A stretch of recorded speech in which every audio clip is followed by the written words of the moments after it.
You're listening to Soap Dirt, the latest in television entertainment news. Hey, General Hospital fans, I've got your early weekly spoilers for May 5th through the 9th. Willow is furious and Portia is celebrating. It's Belinda from Soap Dirt, and we are going to dive into the action coming the rest of this week, as we always do on Early Edition Day, to set up those spoilers for next week. So let's dive right in. Wednesday, April 30th, Laura's brainstorming with Curtis, and of course, he is so happy to report to Mayor Laura that Drew humiliated himself at the Savoy the night before, and he thinks that Curtis has done their job for them and could kill his and Ezra's big plan to steal Sonny's peers and make Laura look bad.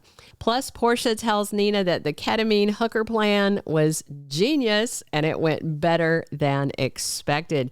Despite Portia's joy, Nina's feeling a little bad. I mean, this is big news that Drew's flagrant bad boy antics happened in public, and it is going to humiliate Willow. And of course, that's Nina's primary concern. Speaking of her daughter, Willow's back from Germany on Wednesday and finds Drew passed out in an odd spot, maybe the back porch. Looks like it's somewhere bizarre, definitely not their bedroom.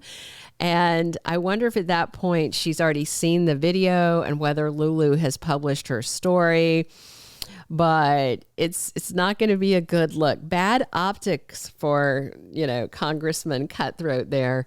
Trina tries to talk Kai out of having this risky surgery at the last minute, and he is completely stunned by her and doesn't look too happy.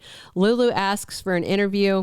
Looks like it may be with Alexis, who winds up venting to her. But are Lulu and Alexis talking about Sam's adoption or Drew's antics, since Lulu was right there to see it all go down?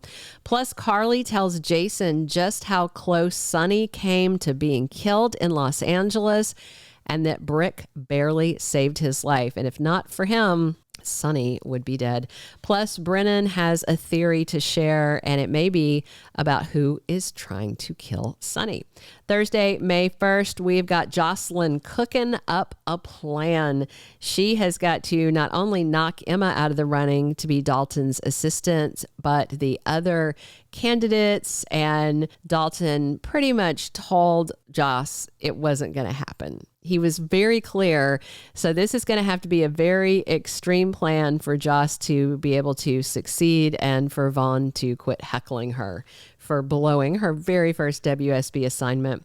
Chase makes a request of Dante, and I wonder if it's something to do with his and BLQ's adoption process that they're starting.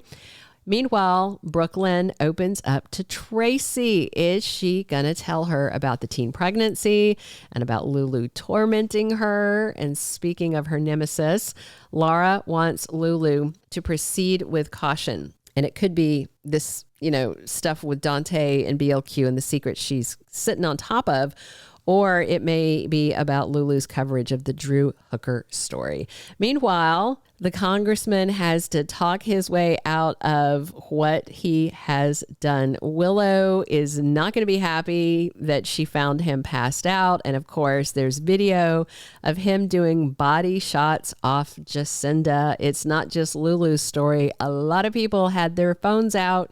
So, that's a whole TikTok thing. But can Drew convince Willow that he didn't mean for it to happen and he doesn't know how it happened? Because I'm betting he doesn't remember. He's probably going to be a little fuzzy. Then on Friday, May 2nd, we've got Mac finding out about a crime that was committed. But I mean, it's Port Charles, so there's lots of options for that.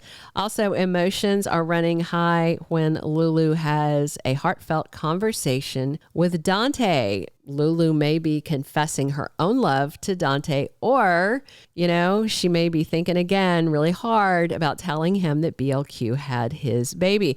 If Lulu wants to really suss out how this might affect him, she could tell him about her article and the research and just ask him how he would feel if he found out that he were adopted or that he had a child that had been put up for adoption. You know, she could do a hypothetical that might not be a direct line, but just to kind of find out where Dante's head would be about it. And I think we all kind of know where his head would be, because when Chase was talking to him about sperm donation, Dante had said a thing about that he would never be comfortable with a child of his out there that he wasn't raising.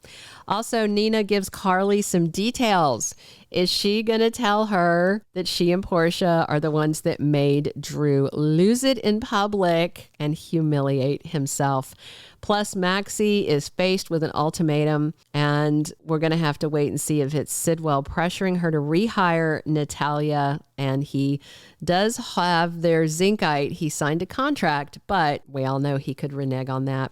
Meanwhile, Lois is in some hot water. She told a big old lie the other day on top of some of the other lies she's told when Brooklyn was asking her questions, and that may be coming back to bite her really soon. The week of May 5th through the 9th, Lois is scrambling to explain herself. And of course, she and her mom, Gloria, said that St. Ignatius handled BLQ's adoption, but Lois said it's closed down now. But is this a real place or not? Did Gloria invent it? Did Lois invent it? I mean, that's kind of sloppy, because if BLQ or Chase or Lulu, who's back to being an investigative reporter, starts poking around, that lie is not going to hold up. Maxie has to make a choice when she is faced with this ultimatum, and looks like we'll see it carry over into next week. Meanwhile, Drew is facing the aftermath of this scandal that is very much public now. Video like that doesn't go away. And the question is, of course, did Nina get Jacinda the hooker out of town fast enough before Drew goes looking for her with questions about how that even happened? And of course, Willow, I have no doubt, will believe whatever Drew says, despite how bad it looks. That's the level of faith she has in him. And so while Drew may be able to convince Willow to stick by his side, will the citizens of Port Charles do the same, or will they turn on Drew? Plus, Carly's petrified that whoever is after Sonny won't stop. Maybe Jack can get a lead if the WSB is able to ID the body of the dead nurse assassin that tried to take out Sonny. Look for more intrigue where Professor Dalton is concerned, and whether Emma has ulterior motives that are sneaky, but of course, maybe not as dark as Jocelyn's are.